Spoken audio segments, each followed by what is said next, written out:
Taurus rising, Taurus sun, moon, and Venus signs. Welcome to my channel, Tarot by the Intuitive Teacup. My name is Annie, and I'm going to read your tarot cards today. We're going to mix in a little astrology, so do keep in mind anyone and everyone is welcome in this reading, but it's going to be catered specifically to Taurus rising. So if you are a Taurus sun, you're welcome to watch this, but I do highly recommend, if you feel so inclined, to watch your rising sign. Okay, guys? These are general messages on YouTube, so not everything I say will resonate with every single one of you. Know that in advance. If the messages resonate, if they motivate you, empower you, inspire you, confirm things you're thinking and feeling, take it and run with it. That's my goal. If you're not feeling that way, if the messages that come through feel strange and foreign, it might not be your message, so please just release them. Assume they're going out to someone else who needs to hear them, okay? That's my general spiel. You're responsible and accountable for all your own actions and decisions, but let's try and have some fun and get you some insightful messages. Happy birthday, Taurus. For those all those who are sun sign Tauruses, happy birthday. Hope you guys are having a good month, a good season. We have a new moon in Taurus this week. In fact, by the time you watch this, we will have had it very likely. But that's typically very good. The moon loves to be in the zodiac sign of Taurus. It's what we call exalted in tarot. So it has everything it needs to feel revitalized, or it has all the tools it needs to succeed and accomplish what it wants to. So with that, for every zodiac sign out there, the new moon in Taurus is an excellent time to set sort of new goals, new wishes, new dreams, new manifestations on things regarding your money. Very associated with Taurus, as well as your self-worth. We have to remember Taurus is ruled by planet Venus, which is about balance and harmony and love. But again, there is a connection to money there. So where that falls for you, obviously Taurus rising is your first house of identity, your ego, your sense of self, your confidence, the way you present yourself in the world. So there you could be starting something anew to make you feel better about your self-worth, or again, something to do with your personal finances. So anyway, a little bit of astrology just to get us started. Let's start looking at your tarot cards here. Yeah, so I love how this is so symbolic. The world is about major completions and culminations of a cycle. It's the very last card in the major arcana in tarot. So frequently we can associate this with almost like a graduation of sorts. And it's coming up in your first house of who you've become. So it seems like many of my Taurus risings may have accomplished something great, feeling a sense of pride. I think with this card, we can, when we say, oh, it's like a graduation, turn the tassel, of course in metaphor for a lot of you too. Yes, there's this celebratory energy of, oh my God, I've done it, I've made it. But we also have to remember this card has to do with planet Saturn, which is the planet of responsibility. It's sort of the taskmaster. It's the planet that has this heavy responsibility. It really pushes you to sort of grow and develop in areas where maybe you needed a little bit of strengthening or areas where you lacked. What's cool is that if this is showing up, to me, what I'm trying to get at is it's saying, like, you've come a really long way and it hasn't been easy, right? Saturn notes, like, no, the divine, whatever you believe in, had to kind of push down on you to get you to be that person you were hoping to become. And this says to me, you're well on your way. If you haven't already accomplished something great, if you are feeling sort of that heavy oppressive energy of Saturn, know you will see results on the other end. Saturn is a difficult energy, but a very necessary one, because if life was easy, we would never grow, right? We would stay exactly the same. So Saturn showing up in your first house is saying maybe you have taken on new responsibilities, or maybe you've really restructured your life to sort of get into the nitty-gritty of things that you always wanted to accomplish, but maybe for whatever reason got put on the back burner, or just it wasn't the right time, place, whatever. To me, it's saying there's major transformation and change coming here, and with the new moon, whenever there's a final ending, then there's a new beginning, right? So I really like this, and this is a great card. It's a very positive card, but I always want to, in a sense, tell my tarot client, like, wow, you've accomplished a lot recently. Almost like give yourself a pat on the back, that kind of energy, because it says, yes, major accomplishments, let's celebrate, let's party, but like, damn, that was tough, right? So wherever you are in that chapter, I guess I'm just saying, keep going. You got this, Taurus. And also don't forget to love yourself more, to celebrate yourself and all that you've accomplished thus far. Doesn't mean you don't want to accomplish a lot more, but I think there's an important focus on gratitude right now, and respecting yourself and your body, not burning the candles at both ends just because you're running up the mountain to keep going. I think there's a need to sort of like a zoom out perspective and look at what you've already accomplished and be grateful for it, right? That's all I'm trying to say. All right, so let's see. Yeah, so a lot of you may be walking away from a responsibility that in a positive way, you just realized it was never meant for you. It was never for you.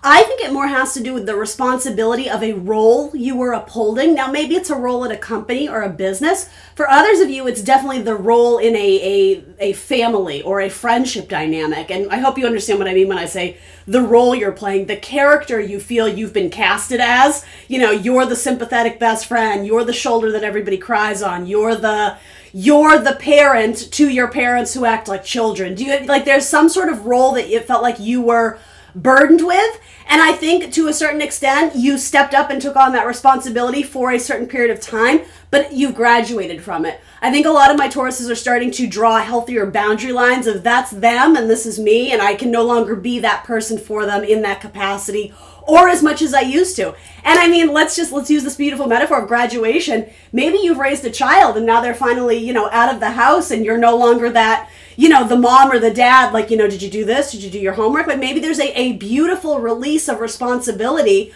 of needing to check in with that child, about every little detail, about every little thing. It's not to say it hasn't served you. In fact, there's something very accomplished about this, but I do sense there's a little bit of a heavy-heartedness. I think walking away is difficult for you, but I think it's right. But yeah, I think there's a little bit of internal conflict. So if that makes sense to you, that's coming up in the tarot cards. But I do think you've made the right decision. I can tell by the tarot cards that you're going to grapple with this for a little bit, whether it's, again, leaving a job, or I'll even say exiting a friendship, or just establishing healthier boundary lines of how much you're willing to give in any relationship or any dynamic. I think you've started to be like, nope, that's not my job anymore. But I think when you go home at the end of the day, you're like, oh, but I really should help them. And so with any major change or adjustment, there is going to be a little bit of finding your footing again, some internal conflict. It could even be external conflict with that person who I think you're learning to say no. I think you're learning to flex that muscle of self-respect more, Taurus, which is amazing. I love that for you so much. Because you are such a nurturer and such a giver and such a a person who gives lots of care and comfort to people. So establishing those healthy boundaries are important so that you're not giving too much. You got to have something left for yourself at the end of the day. Can't pour from an empty cup, right? You gotta love yourself first. But yeah, I think there's going to be a newfound empowerment that comes over time. So be gentle, right? If for some reason you fall off the horse, or what is that expression? You slip off the bandwagon. If you 2 steps forward, 1 step back, that's okay. Forgive yourself, because again, you're still learning to flex that muscle of this new internal change inside of you and how it affects everyone else around you. I think making that difficult cut, that difficult sever, it's great. It's very ambitious. So know that you may slide and slip a little bit, and that's perfectly normal. The fact that you're wanting to usher in this change is very notable. It's very admirable. It's very courageous of you. So be kind to yourself, but be determined. And you can, right? Taurus, my fixed earth signs, very committed to something that they truly believe in. If it's your truth, you can commit to it very easily. All right. So let's get a little bit more specific here. Planet Mercury, our thoughts, our communication, our mind, our social life, our intellect, our curiosity, has moved into the sign of Gemini. It loves to be in Gemini. It's extra social now. And also the planet Venus, which is your natural ruler. The planet, again, of love, balance, harmony, associated with Taurus and Libra. Also has to do with money. That is moving into your house of money, Taurus, so that's amazing. So possibly something good will come. You do have the 8 of Cups coming through here, so I do feel like you're walking away from something because it's almost like, this is so Taurus, you have the scent of something else.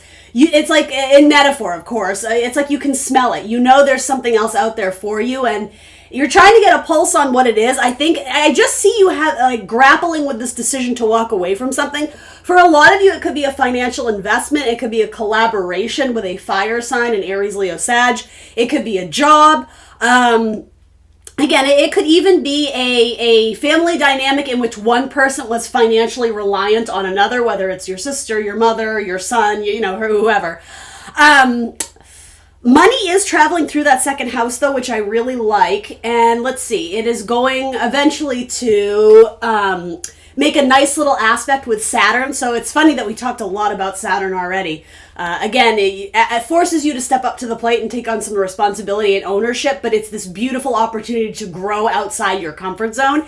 And so that's what's going to happen here, especially with something regarding your money. And Saturn here is making a very benefic, what is a good word for it? Benefic is more of an astrology term. An aspect that benefits you, that is positive, that it's going to help you as we get later in the month when Venus continues to move along. Mercury is going to be in this area of your house, this area of your life, the house system, your second house of money and self-worth, for quite a while. So it's a tricky time to start brand new endeavors because when Mercury goes retrograde, conversations, technology, our interactions and communication with others get a little bit wonky, especially in Gemini, which is a very sociable, chatty sign. So it's not that you can't start new projects, but I would say there's a need to be flexible in their due date or flexible in sort of pinpointing the exact, being too specific. Because when Mercury goes retrograde, there's just something like, it's very likely you're going to have to redo something or restructure it ever so slightly. And I don't say that to disappoint you. It's just kind of that natural thing that Mercury retrograde tends to impose on us. Things get a little bit wacky. So knowing that in advance, forewarned is forearmed. Use that knowledge to your benefit. So I would be very cautious in signing new contracts at that time. And Mercury goes retrograde at the end of the month. I have it on my calendar. Mercury goes retrograde, I believe, on the 29th. So we have a little bit of time leading up to it, but as we get closer, we're going to start to feel that impact of chaos, to be honest. So just know that in advance. However, the planet of money, Venus traveling through your second house, again, with Saturn benefiting it, there could be something that you've been working at for a long time, or however long, you may start to see the impact of it hit your bank account finally. You may have new sales. You may attract new clients, things of that sort. But yeah, where are you blocking your blessings by not honoring and respecting yourself, especially your health, your daily routine? If you've been burning the candle at both ends, if you've been sacrificing your personal time, your personal life for the man or the boss or whatever, life is about balance, right? Venus tells us that, the planet of balance and harmony. So the more you respect yourself, but also show the universe what it is that you want, the more they can kind of co-collaborate to help bring that to you. So in your 10th house of career, you have the Three of Pentacles, which is all about collaborations and teamwork and building. There's definitely a nod here to mind, body, and spirit. You have a couple threes coming up. So threes are like we're in the process of building. We're in the process of structuring. So again, I wouldn't be surprised if something you're building, it's not that it won't succeed. I'm certain it will. You have very positive cards. But with that, there may be some sort of adjustment period that comes before you launch it publicly or before you reach out to that client group or launch the website or however you're going to do it. With Mercury retrograde, it's like it's a good time to maintain and continue to build upon what we've started, but starting something brand new, it could just be a little bit wonky. So let's talk about your love life a little bit. I like your career. I like your houses of money and your sort of career storyline here. Eight of Cups again says either adding to what we've already built or walking away to find something new. Some of you just need to take a break. Some of you just need to take a rest.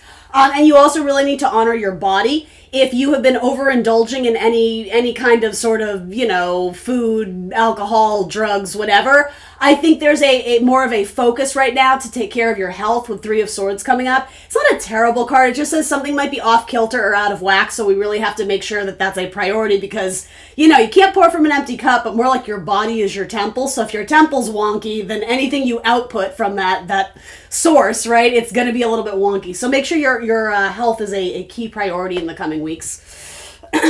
Your dating life. Queen of Swords. So possibly an air sign showing up in your dating house. Gemini, Libra, Aquarius.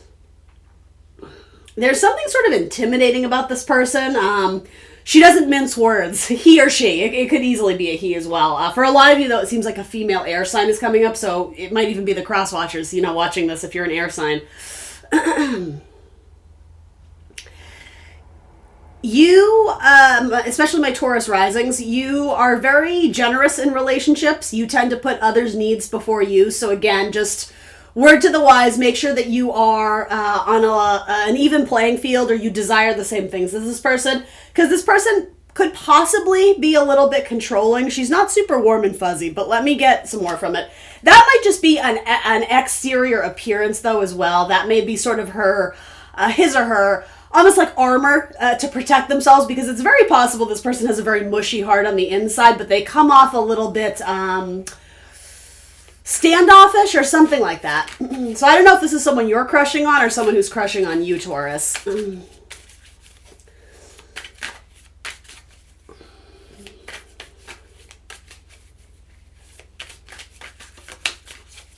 Someone who may have very strong fire placements too, Aries, Leo, Sag, and air. So those are not cusp signs, so that's why it's throwing me, but it could be someone who's like an air sun sign, but then their moon is in fire or something like that. So the Page of Cups did come out, but it sort of came out in reverse. What's the vibe here? The Star. Gosh, I don't know what to make of this. My gut reaction is this may have to do with healthy boundaries. The Queen of Swords is all about truth, justice, and balance. Again, there's a severeness to her, but also she's ruled by Venus. It's a Libra card, so there is love there, but she's not the type who's going to let someone take advantage of her or, use and abuse her nice qualities. This feels like maybe establishing healthier boundaries with a child. I just have to be honest. I know you're looking for dating, so for some of you, possibly you may end up connecting with someone who's a single parent, especially someone who has a young daughter. Page of Cups can be a card of small flirtations, but I don't know. Depending on the image on the Page of Cups, it tells me a lot about this offer, and I don't know, something about this, it feels like a flop. I know all my cross-watchers just got offended there, but it feels like, oh, it's a fish. Like, it's, like, I'll entertain it because I'm interested in you and you seem to be interested in me, but I would say something about this offer, at least this week. These are weekly readings. It's a little bit underwhelming. Like, if this person tries, it's like they're just not trying enough. Like, it's that type of vibe. So, it's not to say this is going to be long-lasting. Again, weekly readings, but I don't know, this week, you don't have amazing cards coming through. I think this is more, because this also has to do with your house of children. If you do have children, that's your main focus this week. I don't think it's so much dating. And even, again, this house is connected to children as well as sex because it's like reproduction in a sense. I think there's more of a severity here. Like, this woman doesn't look like she's ready to just, like, jump in the sack. Do you know what I mean? It's a little bit standoffish. It's a little bit argumentative, or someone who's very calculating or trying to understand where you're coming from. Someone is suspicious of the offer being made. That's what I get from this, and it may have to do with an Aquarius with the star at the bottom of the deck. Or it could be someone that you've been flirting with on social media if you guys do end up meeting up. I don't know. Again, just this whole, like, it may be underwhelming or less than desirable or less than what you thought it was going to be. Sorry. I know you guys. That's not a great message. I'm sorry. It's not great every week. But let's talk about long-term committed partnerships. If you are in one of those, you have the Four of Swords. Taurus, I promise I'm not trying to beat you up. You have great stuff over here. This isn't bad. This just literally says it's a man, like, it's a man snoring under a tree. It's a bit of like a snooze fest this week. So if you're in a long-term committed partnership or marriage, I don't see it ending. I just don't see it being super exciting this week. I just have to be honest with you. I think it's very likely it will get more interesting when Jupiter moves into Pisces. Your house of long-term committed partnership is going to be forming a nice aspect, what we call a trine, simply by elements. There's not a lot of planets. In fact, there's no planets in Scorpio right now, but when eventually the moon makes its way around here, it's going to be trining Jupiter. It's going to be trining Mars. Mars is the planet of sex and action and passion. Jupiter is about buoyancy and good luck and even children, right? So if you're trying for children, I would say later in the month would be a better time to do that. Right now, maybe it's just you guys are exhausted. Maybe you guys have been through a lot. Maybe you just moved. Maybe somebody just left a job. Maybe someone is, again, trying to find like a new skill or a new purpose or any sense of direction at all. Not to say you all are lost and wandering, but it's possible your partner is going through something where they're just kind of burnt out and exhausted. So In terms of long-term partnership, it's a card of rest. It's a card of ease. It's a card of rejuvenation, but it's not a card of, ooh, this looks sexy and wild and fun and adventurous. I just don't see that this week. But that's not a bad card. In fact, you have kind of Queen of Cups trining it. There could be a little bit of a tiff or an argument where, again, it's like you guys just need to like maybe take a chill pill and then sort of recollect yourself and then sort of approach this person again, especially a water sign, a Scorpio, Cancer, Pisces, in a long-term commitment. In your house of travel right now, you have Judgment, so a place that you've been before. If you're planning on traveling, it's probably revisiting a familiar place that you've already been. Or if you at one point had tickets to go to this place, but then, you know, through COVID or whatever, something happened and you weren't able to go, you may be looking back to doing that thing again. Judgment always recalls something from the past, so yeah, you may even be visiting old friends from the past that I would say you haven't seen in quite a while. That's sort of what's coming up in your house of travel right now. All right, Taurus, I think that's what I got for you. I hope that wasn't too dull. You have a decent reading here. It's just, yeah, it's kind of just your everyday stuff. I'm excited for the new moon for you because it's happening in that first house and in where your sun sign is if you are a Taurus sun sign. But yeah, I hope to see you next week here on my channel next Wednesday. Remember to like the video, subscribe, and I will announce the winners of the contest right now. What's up, guys? Super excited to announce the winners of the free tarot giveaway. Congratulations to Michelle, Kristen, Jennifer, and Joe. Thank you guys for entering the contest. I'm already in talks with them about their tarot reading. Thanks for being a part of Team Teacup. And thank you additionally to everyone who submitted their entry, everybody who left those really fun, beautiful comments. I loved reading through them. And doing this competition tarot giveaway was so much fun for me. I definitely plan to do more in the future. So if you didn't win this one, definitely show up to the next one and submit your entry. Details on that to be determined sometime in the future. But thank you for being here. Thank you for being part of my soul tribe. And I look forward to interacting with you guys more here on my channel on YouTube.